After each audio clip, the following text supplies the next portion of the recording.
Hey everybody, Eric Cowan, Sage Dynamics, and this is the FN510. This video was previously seen on the Sage Patreon, which is where most of my videos go these days, but as I said and have been saying since I made the switch over to Patreon, I do periodically release a video on YouTube, and this is going to be one of them talking about the FN510. So let's get to it. Of course, for full disclosure, I am on FN's LE Mill Pro Staff. So this is not a review, it's just kind of an informational video, just saying that right up front, because I can't review a product for which I receive monetary compensation from the company that makes that product. That's just the way integrity works and the law. But I wanted to do a video on it, kind of an informational, just telling you guys about the FN510 and what I like about it and why. First things first, you're getting a handgun that's very similar to the FN509 MRD, which I do like a lot. I do care for it a great deal. I think it's one of the best out-of-the-box handguns you can get, and for a gun, say an issued weapon, it's definitely going to give you a lot of advantages versus some of the other offerings that are out there, although the competition is getting a lot stiffer, without having to do anything dramatic or additional to the weapon, to the handgun, to make it what you consider to be usable or functional, or like replacing sights or triggers or anything like that. The 510 shares the same general commonality of controls as the 509. So your magazine release, your slide release, your trigger, everything's similar except it's just larger, of course. And it shares a lot of commonality with the FN545, which is also a carryover from the 509 basic design, going from what I consider to be a medium frame to a large frame handgun. And it's offered in the tactical configuration, which comes with threaded barrel, which we'll get to later.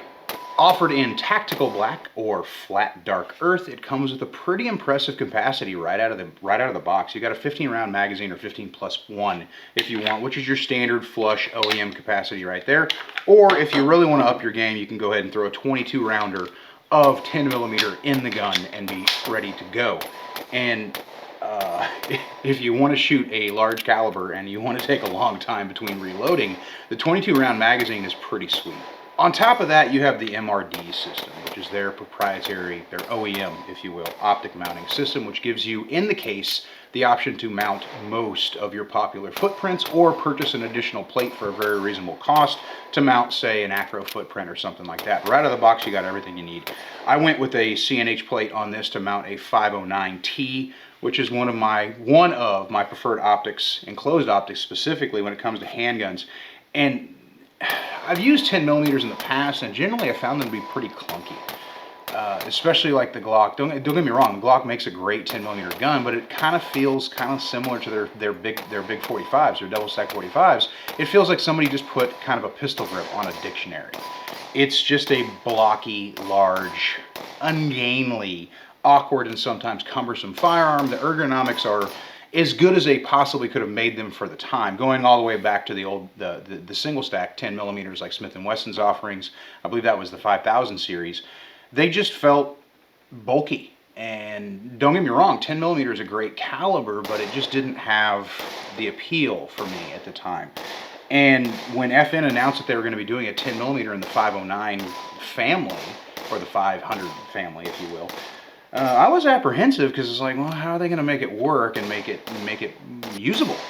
And this is what showed up, which is the 510. And I'll tell you, right out of the box, I'm like, well, this feels just like a slightly heavier 509. Everything is pretty much the same. The magazines, the trigger, obviously I talked about the ergonomic controls, and of course the MRD system, and it's threaded for a suppressor. Obviously you got your light accessory rail. Now the FN hinge trigger, and I've said this in a lot of videos, it's the only hinge trigger I like.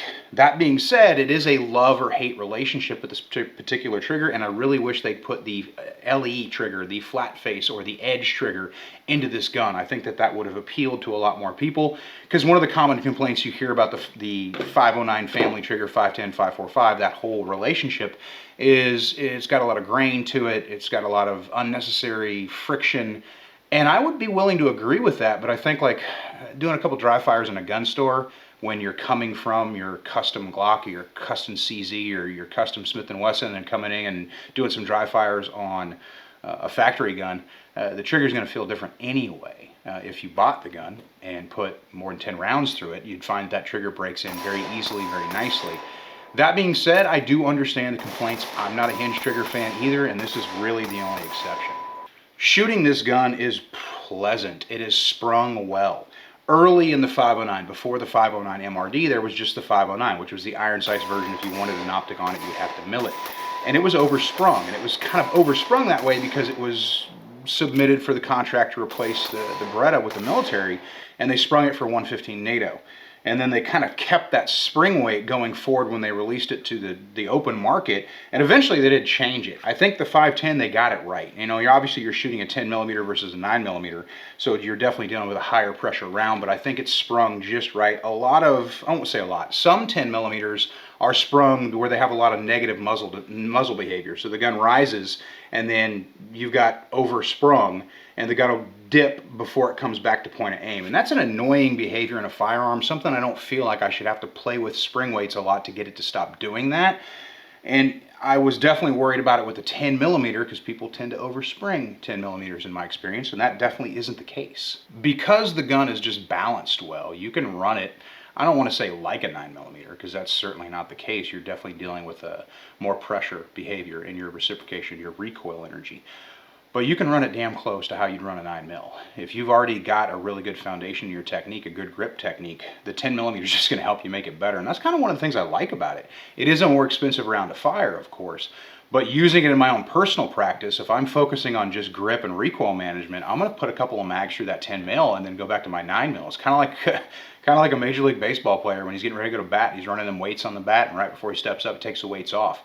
Kind of feels the same way.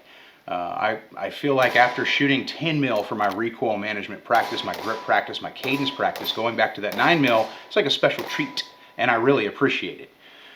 You don't see a lot of people suppress the 10 millimeter cartridge for mainly the pressure. There's always been this not so much a wives' tale, but this misunderstanding that why bother?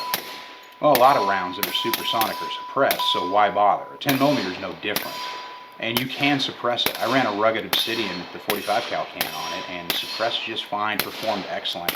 One of my favorite suppressed handguns to shoot is the FN509, the MRD, so I was really happy that the 10 millimeter performed just as well. It is true that a lot of the 10 millimeter ammo out there kind of specs to 40 Smith & Wesson performance, but I bought some of the hottest ammo I could to run through this gun just to get a really good feel for it, and it eats everything I put in it, performs very well. Right now I'm running some really good high quality gold dot in it, and it's just going great. And if you're not looking for a 10 mil, obviously this isn't something that's really going to appeal to you, but if you are looking for a 10 millimeter, this is an excellent choice. Accuracy's there, reliability's there, functionality's there, great magazines, great features, great controls. The one thing that I would definitely change, and I will be changing on this as soon as it's available, is it has the ambi mag release. And I've always been a believer that magazine releases should be reversible, not ambi. Ambi slide release, great. But the magazine release, depending on the size of your hand to gun relationship, things like that, if you're pressing with that thumb to release the magazine, as most people do, you have a possibility of pressing it into your middle finger or even your index finger there, and it keeps the magazine from dropping free. Or worse, you go to a really aggressive grip and it causes you to hit the magazine release because you're squeezing on that mag. So this is something I would definitely want to remove from that side of the gun because there's definitely more purchase on the non-releasing side. So if you're left-handed, you'd want that left-hand release. If you're right-handed, you don't want a magazine release interfering with your grip to where you could potentially press on it and drop the magazine.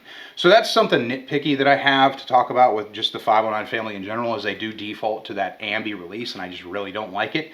And depending on your, like I said, hand-to-grip relationship, you might not like it either. So that is the FN510. Accurate, reliable, excellent gun. If you're interested in 10 millimeter, like I said, this is definitely a really good choice for that particular caliber.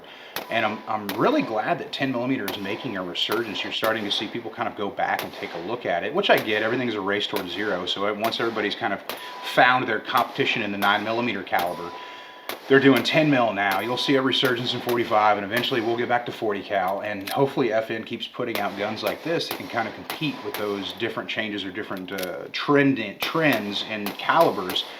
And honestly, I can't wait until you see it kind of creep into other categories, like we see a resurgence in more 10 millimeter PCCs / submachine guns, and just whatever else we can do, because it's a great caliber. It's an excellent sidearm for hunting, and a lot of people use it for that.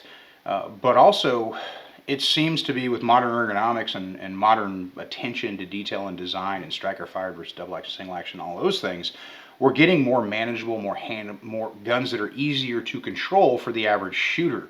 So who knows? We might see, you know, a 10 millimeter become, for more people, I should say, a more viable option for concealed carry or duty carry as well.